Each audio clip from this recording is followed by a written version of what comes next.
कचहरी में दरोगा पर हमला। अब पुलिस विभाग पर उठे सवाल। दरोगा की पत्नी ने की न्याय की मांग। वाराणसी न्यायालय परिसर में दरोगा पर हुए हमले के मामले ने नया मोड़ ले लिया है। दरोगा की पत्नी ने पुलिस विभाग पर ही गंभीर आरोप लगाए हैं। उनका कहना है कि दरोगा को न्यायालय के कमरे में अकेले बंद कर दिया गया और वह करीब 40 मिनट तक अपने आला अधिकारियों को फोन से मदद के लिए पुकारता रहा, लेकिन कोई भी अधिकारी मौके पर उसकी मदद के लिए नहीं आया। पीड़ित दरोगा की पत्नी का आरोप है कि जिस विभाग में उनके पति सेवा कर रहे हैं, वही विभाग संकट की घड़ी में साथ नहीं आया। अब वह अपने पति के लिए न्याय की गुहार लगा रही है। इस पूरे प्रकरण ने पुलिस विभाग की कार्यशैली पर गंभीर सवाल खड़े कर दिए हैं। न्यायालय परिसर जैसी संवेदनशील जगह पर सुरक्षा व्यवस्था और पुलिसकर्मियों की जिम्मेदारी पर भी अब सवालिया निशान लग गया है। देखिए, परसों जो एक दुर्भाग्यपूर्ण घटना कचहरी में हुई थी, उसमें हमारे एक एसआई गंभीर रूप से घायल हो गए थे। उनकी पत्नी आज यहाँ पर मिलने के लिए मुझसे आई थी और इस प्रकरण में क्या कार्रवाई हो रही है इसके बारे में उनको जानकारी दी गई। उनको बताया गया कि इस प्रकरण में एफआईआर दर्ज कर ली गई है और 10 लोगों को इसमें नामजद किया गया है।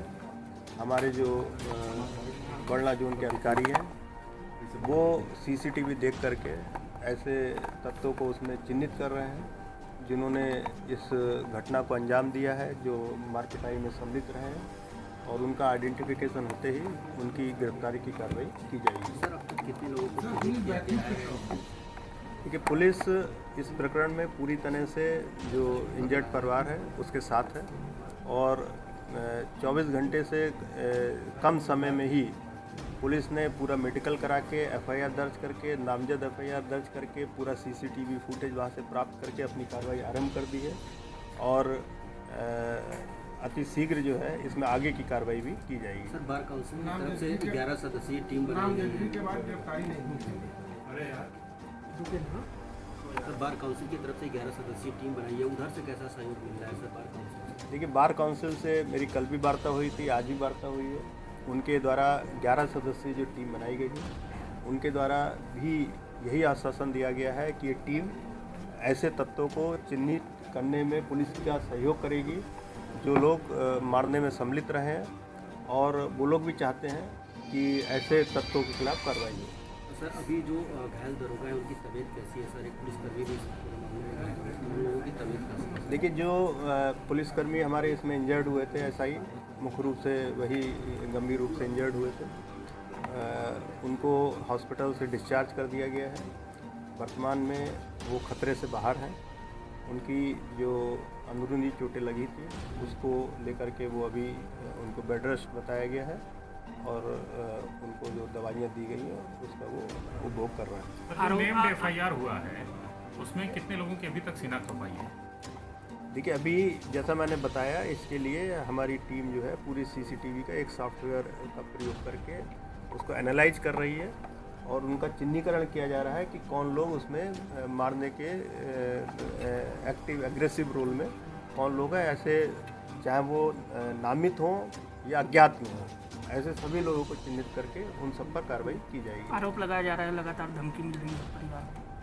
देखिए, पत्नी जो आई थी इंजर्ड हमारे एसआई की, उनसे मेरी वार्ता हुई है।